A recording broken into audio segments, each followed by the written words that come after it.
सहनाववतु सहनौ भुनक्तु सह वीर्यं करवावहै तेजस्विनावधीतमस्तु मा विद्विषावहै। ओम शांति शांति शांति। वैदिक जीवन पद्धति में हम अष्टांग योग में आसनों का स्वाध्याय कर रहे थे कि आसन हमारे शारीरिक विकास को बढ़ाता है, शारीरिक दृढ़ता को बढ़ाता है और आसन के बिना हम ध्यान नहीं कर सकते हैं। आसन बहुत आवश्यक है और आसन का जितना अच्छा अभ्यास होगा उतना ही व्यक्ति अधिक देर तक ध्यानात्मक अवस्था में बैठ पाता है। जब आसन स्थिर नहीं होगा, मन और हमारे शारीरिक अंग जब चलायमान होंगे, चंचल होंगे, तो चंचल मन से कभी भी ईश्वर का चिंतन या ध्यानात्मक स्थिति को हम प्राप्त नहीं कर सकते हैं। इसलिए यह विशेष चर्चा का विषय ऋषियों ने हमारे लिए रखा है और जिनका जीवन बहुत ही सदा संतुलित इस चर अचर जगत के लिए जिन्होंने सदा अपने आचरण से, वाणी व्यवहार से सदा कल्याण ही किया है, ऐसे ऋषियों ने हमारे लिए भी इस विद्या का आधान हो हमारे जीवन में इसका उपदेश किया है। हमने थोड़ी सी चर्चा की थी पिछली कक्षाओं में और श्रीमद् भगवद गीता में भी योगेश्वर श्री कृष्ण जी यह योग हमारे जीवन में घटित हो, हम योगी बने, उसके लिए विशेष ये कहा कि हमारा शारीरिक जो बैठने का या आसनों का जो अभ्यास है उसको कैसे स्थिर रखें, तो उसके लिए हमने छठे अध्याय के कुछ श्लोक आपके समक्ष रखे थे, जिसमें से 14वां श्लोक पढ़ा था और उसी के प्रसंग में थोड़ी सी चर्चा की थी कि जैसे इसमें आया कि मनः संयम्य, मन का संयम, मन का जब तक हमारा जो चलायमान मन है जब तक वो स्थिर नहीं होगा तब तक हम योगी नहीं बन सकते हैं। तो ये कहा कि ब्रह्मचारी जो ब्रह्मचर्य के व्रत में भय रहित होकर के हर प्रकार से अपने को भली भांति शांत चित्त करके, सावधान होकर के, मन को रोक करके उस परमात्मा में लगाना और उसके पारण रहना, उसमें जो है अपने आप को लगा देना, उस पर निर्भर हो जाना, ऐसा जो करता है उसी का योग सिद्ध होता है। और योगी का जो बैठने का आसन कहाँ हो, कैसा हो, तो उसमें यह श्वेताश्वतर उपनिषद में थोड़ी सी चर्चा आई थी, तो उसकी भी हमने चर्चा की थी कि समय शुचौ शर्करा वह्नि बालुका विवर्जिते शब्द जालम आश्रादि भी मनोनुकूले न तो चक्षुपीडने गुहा निवाताश्रयणे प्रयोजित, यह चर्चा की थी।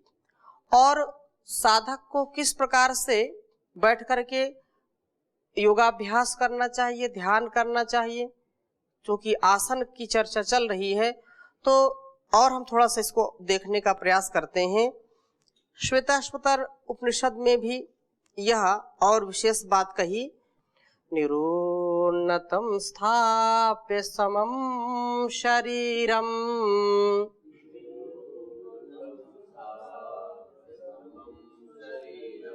हृदिन्द्रियाणि मनसा सन्निवेश्य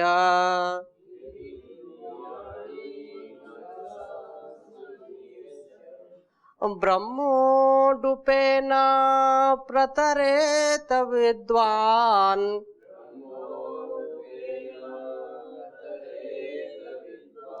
श्रोतांसि सर्वाणि भयावहानि।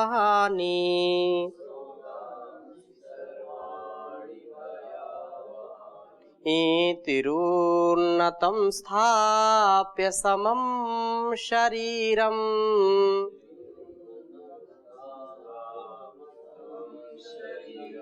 हृदिन्द्रियाणि मनसा सन्निवेश्य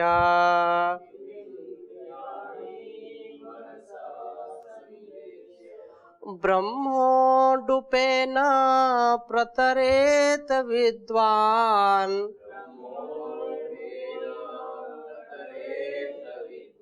श्रोतांसि सर्वाणि भयावहानि।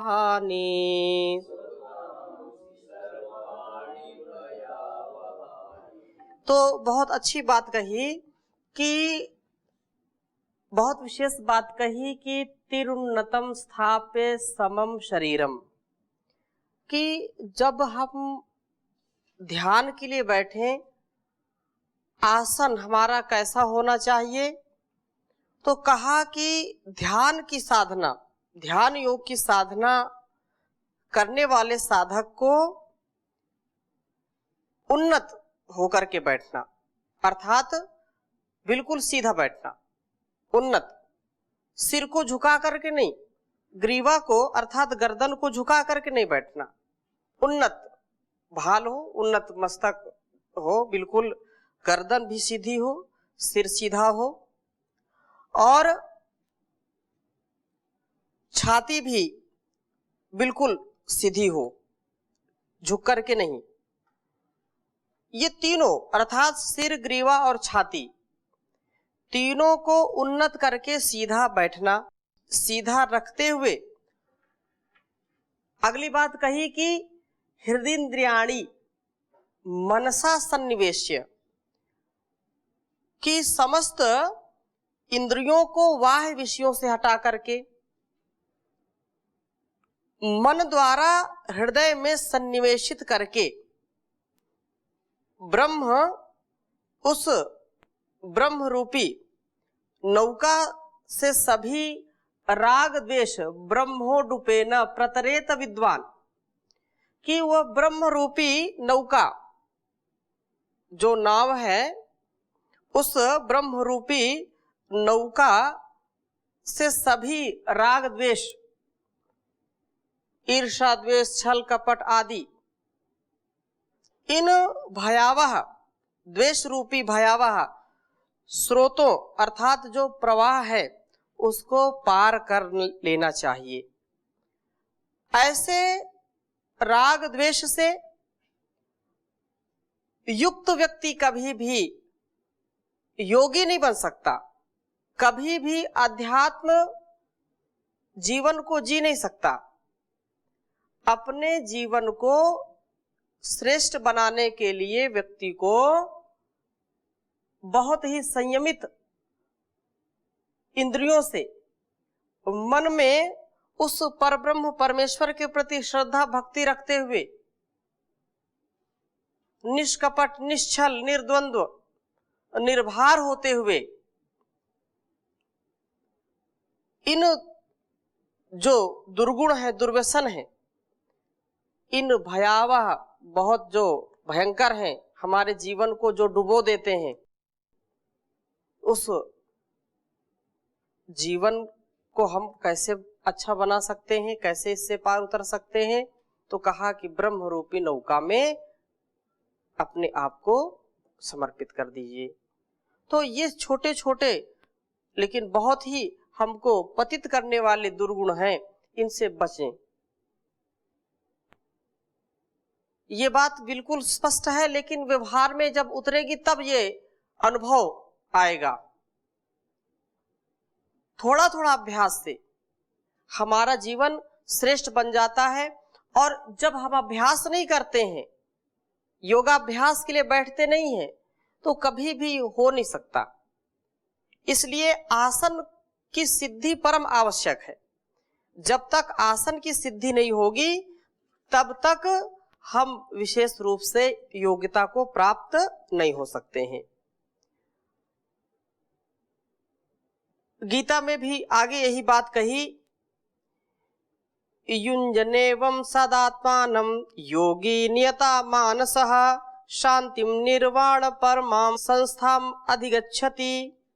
कहा कि इस प्रकार जो योगी नियत मानसः, अपने मन को नियत करने वाला, नियंत्रित करने वाला व्यक्ति, मन में किए हुए नियंत्रण में अर्थात वश में किए हुए मन वाला योगी, एवं इस प्रकार से आत्मानम, आत्मा को सदा निरंतर उस परम पिता परमेश्वर में लगाने वाला, सदा उसका ईश्वर परिधान करता हुआ व्यक्ति, मत संस्थाम, मुझ में रहने वाली निर्वाण परमाम, परम आनंद की पराकाष्ठा रूप शांतिम, शांति को अधिगच्छति, प्राप्त कर लेता है। इसलिए योगेश्वर श्री कृष्ण जी समझा रहे हैं कि हे पार्थ, आप ऐसे हो जाओ, सारे दुखों को, सारे क्लेशों को, सारी उलझनों को, सारी समस्याओं को यदि आप हटाना चाहते हो तो एक ही उपाय है कि मद अर्पण कर दो उसको, अर्थात ईश्वर के समर्पित हो जाओ। और वही व्यक्ति बुद्धिमान है कि वह अपना आहार, विचार, व्यवहार अच्छा रखे, क्योंकि बिना इसके आचरण के, बिना इसको अपने स्वभाव में उतारे, हम कभी भी कल्याण की कामना नहीं कर सकते हैं। कामनाएं पूरी होंगी, उसके लिए हमको सतत जागरूकता के साथ वो कर्म करना पड़ेगा। एक एक पल पल, पग पग उसको जीना पड़ेगा। यदि हम ऐसा बन जाएं तो योग हमारे जीवन में घटित होगा और उससे हम एक कदम भी पीछे नहीं हट सकते। क्यों? क्योंकि जैसा व्यक्ति का स्वभाव हो जाता है, फिर कितनी भी मुसीबतें आए, कितनी भी बाधाएं आए, कितनी भी उलझने आए, कितनी भी समस्याएं आए, उन समस्याओं का समाधान, वे उलझने स्वयं सुलझने लगती हैं। इसलिए यह बहुत आवश्यक है। और निर्वाण का अर्थात मुक्ति का एक यही उपाय है, मोक्ष का यही उपाय है। और इसका जो साधन बताया है कि जो व्यक्ति आसन को सिद्ध करता है, तो आसन के विषय में भी हम हमेशा जागरूक रहें, और जब जागरूक रहेंगे तो ही इससे हम लाभ पा सकते हैं। आसनों के विषय में भी एक जो धारणा लोगों की है कि आसन तो केवल करने वाले जो कैसे भी आसन है प्रदर्शन के लिए है, वो ठीक है, प्रदर्शन के लिए भी अच्छा है, शरीर को निरोगी बनाने के लिए अच्छा है, शरीर को बलिष्ठ बनाने के लिए अच्छा है। लेकिन इन आसनों का प्रमुख जो यहाँ पर अष्टांग योग में जो आसन की बात कही है, उसमें विशेष यही है कि हम ऐसे आसनों को व्यवहार में लाएं, ऐसे आसनों का अभ्यास करें जिससे हम ध्यान की प्राप्ति कर सकें, हम उस समाधि की प्राप्ति कर सकें, समाधान की प्राप्ति कर सकें, जिससे हमारे जीवन की जो उन्नति है वो हो सके, जो उत्कर्ष है उसको हम प्राप्त कर सकें। व्यक्ति बहुत जब परेशान हो जाता है तो चुपचाप धम्म से बैठ जाता है, बैठता है तो वहां पर वो स्थिर हो जाता है, थोड़ी देर में उसका मन शांत हो जाता है। जब तक चंचलता रहेगी, जब तक शरीर चलायमान रहेगा, तब तक व्यक्ति शांति का अनुभव नहीं कर सकता है। मानसिक शांति से ही हमारा शरीर स्थिर रह सकता है। और उसके लिए ये बात जो कही है स्थिर सुखमासनम, उसको हमको जीवन में उतारना चाहिए। और आसनम विजितम येन जितम तेन जगत्रयम, इतनी बड़ी बात कही कि इसकी प्रशंसा में, आसन की प्रशंसा में, कि जिसने आसन को जीत लिया है, जो आसनों का अभ्यास करके उसको सिद्ध कर लिया है, तो कहा कि विजितम येन जितम तेन जगत्रयम, समझो कि उसने तीनों जगत को जीत लिया है। इतनी बड़ी इसकी महिमा है। और जब तक इसको नहीं जीत सकते, जब तक मन स्थिर नहीं है, शरीर स्थिर नहीं है, कमर हमारी, गर्दन हमारी या हमारे हाथ पैर स्थिर नहीं है, तब तक हमारा यह सोचना, यह विचारना ठीक है, एक संस्कार पड़ता है, लेकिन उससे हमको विशेष कुछ मिलने वाला नहीं है। तो आसनों के विषय में हमने थोड़ी सी चर्चा की है। इसमें से आप में से किसी का कोई प्रश्न हो तो पूछ सकते हैं। स्रोतांशी सर्वाणी भयावहानी, स्रोतांशी ये जो स्रोत हैं, ये जो प्रवाह है ना, प्रवाह इसका सोता है, ये स्रोत है, तो वो प्रवाह जैसे क्रोध का प्रवाह है, ईर्ष्या का, द्वेष का, छल का, कपट का, ये बहा ले जाते हैं हमको और हमारे जीवन को गर्त में गिरा देते हैं जाकर के। तो हम उनसे बचने का क्या उपाय है? सर्वाणी स्रोतांशी, इन सारे स्रोतों को, ईर्ष्या, द्वेष, झूठ, छल, कपट आदि दुर्गुण, इनको, ये जो भयावहानी, ये जो बहुत भयंकर हैं, ये हमको जो नष्ट करने वाले हैं, उनका एक ही उपाय है, ब्रह्म डूपेन प्रतरेत विद्वान, की ब्रह्म रूपी नौका में अपने आप को जो है स्थापित कर लीजिए, तो उन स्रोतों से हम जो है पार हो जाते हैं, डूबते नहीं है। जी ओम स्वामी जी। जी प्रणाम जी। ये अपने आसन के बारे में जो भी बता रहे हैं, कि आसन को कितने समय तक अभ्यास करना है और कब कब करना है, इसी के बारे में थोड़ा प्रकाश। आसनों के अभ्यास में जैसा कि ऋषियों ने संकेत किया है कि कम से कम हमको प्रातः और सायंकाल, संध्या के समय सिद्धासन में, पद्मासन में, स्वस्तिकासन में बैठ करके कम से कम 1 घंटे उस ईश्वर का चिंतन, मनन, ध्यान करना चाहिए। फिर 1 घंटे से 2 घंटे, 3 घंटे, जितना आप बैठ सकते हैं उतना बैठने का अभ्यास करें। और विशेष ये है कि जो इस क्षेत्र में अधिक बढ़ना चाहते हैं तो वो महर्षि दयानंद जी के जीवन चरित्र को पढ़ें, तो वो भी बहुत भोर में उठते थे, 2-2:30 बजे उठ जाते थे, और उस समय जंगल में जा कर के एकांत में, जहाँ अच्छा प्रवाह वायु का होता था, वहाँ बैठ करके घंटे 2-2, 3-3, 4-4 घंटे, 7-7 घंटे बैठ करके वो ध्यान मग्न रहते थे, जो है समाधिस्थ हो जाते थे। तो इसका ऐसा कोई वो नहीं कि आप इतने ही कर सकते हैं, ये आपके ऊपर निर्भर करता है, आप कितना इसको समय दे पाते हैं। समाधिस्थ होने के लिए ये कोई कहे कि कितना मैं बैठूं कि समाधिस्थ हो जाऊं, तो ये अभ्यास के ऊपर निर्भर करता है। कुछ लोग तो बस 2 मिनट में बैठ गए, समाधिस्थ हो गए, बोले कि मुझको समाधि आ गई, जबकि उनको नींद आ गई, वो लटके झटके मारने लगते हैं। तो वो नहीं, कई बिल्कुल समाधिस्थ हो गए, क्यों? उन्होंने बिल्कुल अपने आप को साध लिया, और उस साधना से फिर व्यक्ति का उत्कर्ष होता जाता है, उसको आनंद ही आनंद मिलता जाता है, उसका आलस्य प्रमाद सब दूर हो जाता है। हाँ, और ऐसे तो जो दिन भर कार्य में लगे रहते हैं, तो उनको जब भी समय मिलता है तब भी उनको बैठ लेना चाहिए, उसमें कोई वो नहीं है। लेकिन प्रातः और सायं, ये संध्या के समय तो बैठना ही चाहिए। और जो इसी के लिए जीवन जी रहे हैं, जो सन्यासी हैं, ब्रह्मचारी हैं, उनको तो और भोर में उठ करके 3-3, 4-4 घंटे का अभ्यास करें तो और उत्कर्ष होगा। जी ओम स्वामी जी। जी। संशय हो गया, अभी पहले ब्रह्म रूपी नाव में बैठे हैं, तो फिर जो हमारे प्रवाह उनको रोकने की क्या आवश्यकता है? जी हम प्रवाह को रोक सकते हैं, तो फिर ब्रह्म रूपी नाव में बैठना क्या जरूरी है? जो हमने प्रवाह खुद ही रोक ले, थोड़ा जा इसको क्लियर करें। ये जो भाव है उसको समझना चाहिए।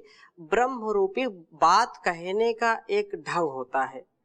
जैसे प्रवाह चल रहा है, बहुत तेजी से प्रवाह है और वह कभी गर्त की ओर ले जाता है, कभी उसमें भंवर आती है, कभी कुछ आता है, कभी कुछ आता है। लेकिन जब हम बड़ी नाव में बैठे होते हैं तो हमको कोई भय नहीं होता है।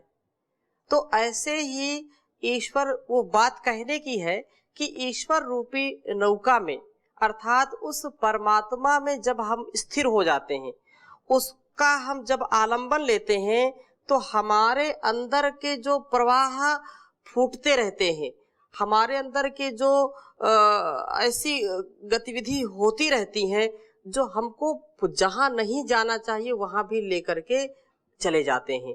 जैसे क्रोध आया, ईर्ष्या आई, काम आया या लोभ आया, तो ये प्रवाह है, ये बहाव है। और बहाव में जैसे कोई चीज पता नहीं कहां से कहां वो चली जाती है, इसको कोई पता नहीं होता है, लेकिन उसको हम नाव पर स्थिर लेकर के रखें तो वो स्थिर रहती है, उसको कोई दिक्कत नहीं। बहाव तो बहता रहता है, लेकिन नाव तो अपने ही गंतव्य की ओर जाती है। तो इसलिए कथन है, स्रोत वो, उसमें संशय आपको नहीं होना चाहिए। ठीक है, ये बात है कि मन में अनेक प्रकार के भाव उठते रहते हैं। इंद्रियां जब हमारी संयमित नहीं होंगी तो कितने, आप तो स्वयं इतने अनुभवी हैं, और संसार का जो भोग है, जो विषय है, जो संसार का ये दृश्यमान जो जगत है, ये सब अपनी ओर हमको खींच रहा है, अपनी ओर। जहां आपको लगता है कि ये बहाव ज्यादा है तो बहा ले जाएगा आपको, है कि नहीं? तो उस बहाव से बचने के लिए यदि आप दीर्घ नौका, एक आचार्य शंकर लिखते हैं, अपार संसार समुद्र मध्य सम्माजतो में शरणम किमस्ति गुरु कृपालु कृपया वदयिता दुशेष पादाम्बुज दीर्घ नौका। तो इस अपार संसार से, भवसागर से पार उतरने के लिए क्या है, क्योंकि मैं सम्मजतों में शरणम की मस्ती, मैं डूब रहा हूं बीच मझधार में, इस क्या उपाय है कि मैं बचूं इससे? तो गुरु कृपालु कृपया वदयिता, हे गुरुवर आप बताइए कि मैं कैसे बचूं? तो उन्होंने कहा कि दुशेष पादाम्बुज दीर्घ नौका, उस परम पिता परमेश्वर रूपी दीर्घ नौका में अपने आप को जब आप स्थापित कर लेंगे तो बड़े से बड़े भाव को पार कर जाएंगे, संसार सागर को पार कर जाएंगे। वही बात कहने की है। अब ऐसे कोई ईश्वर कोई नौका नहीं है, जैसे आप विचार करने लगे कि अच्छा नौका है तो फिर नौका ही ईश्वर है, वो हो गई, ऐसा कदापि विचार ना करें। वो तो एक कहना है, आशय है समझाने के लिए। ठीक है, तो आज हमने चर्चा की आसनों की। अगली कक्षा से हम अगला जो योग अंग है, अर्थात हमने यम नियम आसन, इसकी चर्चा सभी के बीच में की।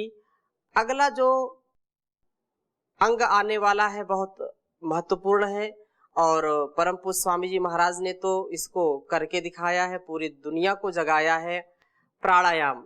इसके विषय में अगली कक्षा से चर्चा करेंगे। आज यहीं पर विराम देते हैं। ओम शांति शांति शांति।